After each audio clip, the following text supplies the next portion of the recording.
Ya, halo, selamat siang Kak. Dengan siapa ini Kakak namanya? Ya siang, nama aku Mardia Hasanadipa, biasa dipanggil Diva. Oke, sebelumnya hari ini gimana nih kabarnya?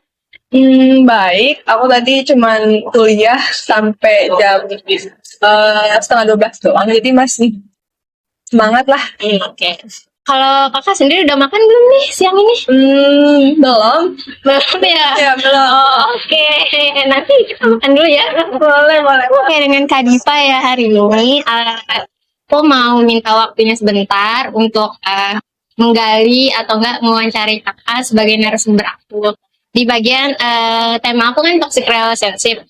Sebagaimana yang aku tahu nih kan, Kak itu punya pengalaman terkait relationship itu ya. Mungkin sebelum boleh diceritain tuh gimana sebelum hubungan itu Kakak merasa toxic tuh sebelumnya kayak gimana? Oke, jadi tuh pas awal-awal tuh ya baik sih orangnya, emang terkena, emang gimana ya, dia tuh emang toksik, cuman nggak pernah toksik ke sayanya gitu ya. Jadi tuh dia emang toksik tuh ke orang lain, dia nggak pernah kayak yang ngata-ngatain tuh ke saya. Terus akhirnya saya jalin hubungan sama dia selama 3 tahun kurang lebih ya waktu itu. Terus habis itu awalnya sih nggak ada kenapa-napa ya.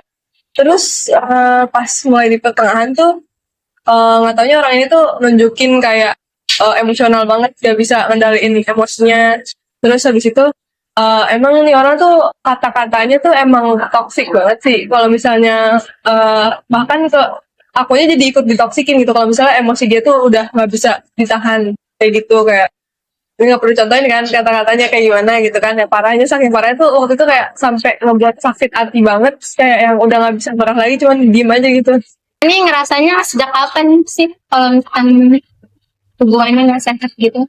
Pas 6 bulan pertama tuh udah mulai nggak sehat sih sebenarnya. 6 bulan pertama itu udah kelihatan lah, tapi nggak separah terus ya. Kalau kayak gitu, apa sih yang bikin kakak sadar kalau misalkan di 6 bulan itu ternyata, oh toxic nih, itu kayak gimana sih bisa sadarnya? Ya perilakunya dia, cara nge-treat dia ke akunya tuh emang toksik banget. Kayak misalnya contoh nih ya, kalau misalnya minta tolong jemput aja nih, dia kadang tuh kayak sampai ngomel-ngomel, kayak terus tuh ngomel-ngomelnya tuh kadang dilampiasinnya sampai ke tembok. Waktu itu sampai tembok dia tuh ditonjok sama dia sampai bolong. Itu tuh ke aku, tapi dilampiasinnya ke barang-barang gitu. Cuman udah kelihatan banget kan kalau kayak gitu. Kalau misalkan lagi ada konflik kayak gitu, biasanya emang pasangan kamu ini bereaksinya kayak gitu terus Iya, atau meledak-ledak. Terus abis itu silent treatment, abis meledak-ledak ngatain, terus aku diblokir biasanya. jadi setelah 6 bulan kakak sadar itu hubungannya udah toksik, apa sih perasaan kakak gimana gitu? Apakah sebenarnya sakit takut atau gimana? Bingung kenapa kira-kira? Bingung karena itu tuh mungkin karena rutin ya. Jadi kayak udah tahu itu tuh salah, cuman aku masih tetap mau bertahan sama dia. Cuman tahu itu salah, cuman gak bisa keluar aja dari kondisi itu. Jadi kayak sabarin terus sampai akhirnya muak gitu. Apa sih hal-hal yang paling sering pasangan kamu lakukan yang bikin kamu tuh kayak ngerasanya nggak nyaman atau nggak enak gitu? Kalau misalnya dia tuh terlalu posesif sama dia tuh, kalau misalnya ngelarang kayak ketat banget tapi nggak mau dilarang. Jadi dia tuh kayak ngasih aturan ke aku, tapi dia tuh giliran aku kayak kamu nggak boleh gini-gini ya, itu dia nggak mau, nggak dilakuin sama dia kayak gitu. Dia ngelarang kakak tapi kakak nggak ngelarang dia gitu? Iya, jadi nggak bisa ngelarang dia karena dia kalau bisa dilarang dia bakal marah.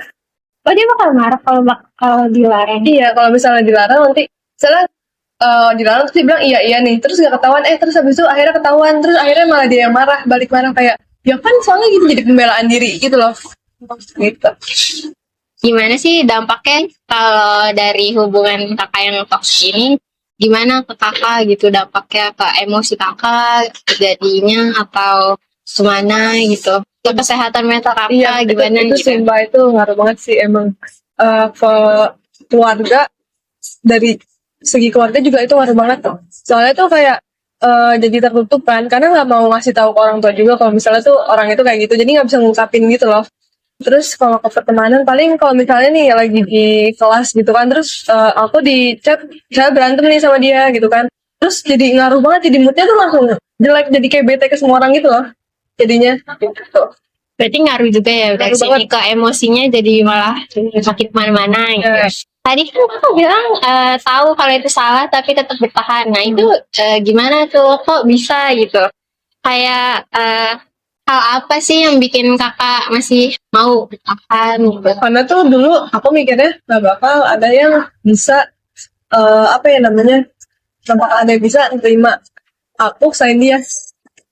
Ya, dia tuh ngebuat diri aku tuh insecure karena kata-kata dia. Nah itu juga bikin aku mikir gitu kayak, ya juga ya, siapa juga yang mau nerima gue kayak gini kecuali dia gitu. Jadinya kayak ya udah terus aja bertahan di hubungan itu. Jadi bertahan padahal tahu itu nggak sehat Iya, gitu ya. tahu banget itu. Pernah cerita nggak tentang hubungan ini ke temen atau Oh pernah, itu awalnya pernah. Terus habis itu mungkin temen-temen aku kan pada ngelarang gitu kan. Nah pada ngelarang, pada nyuruh putus dari dia. Cuman aku tuh tetep kayak yang, apa ya, nggak mau putus sama dia gitu loh. Jadi aku tuh juga rada takut mau cerita ke temen-temen karena kayak nanti kan udah dibilangin jangan sama dia gitu loh. Jadi aku ya pendam sendiri waktu itu. Terus jadi nggak bisa cerita sama siapa-siapa. tapi tetap dapat dukungan ya dari teman-teman buat kayak ayo keluar, ayo Iya. putus gitu. Jadi setelah cerita kakak ini, kakak dapet pelajaran apa sih dari kisah pengalaman kakak ini gitu? Kayak gimana?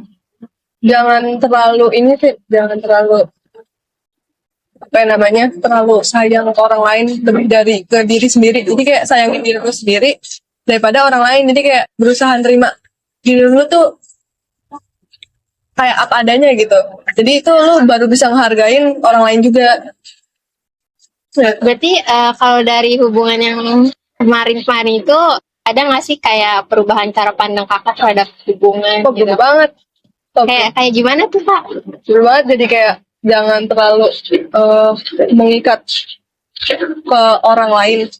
Kayak jangan terlalu apa ya, bersandar pada orang lain yang bukan keluarga gitu ya. Nah, terus kayak gak bisa terlalu percaya lagi, gak bisa terlalu percaya lagi sama orang.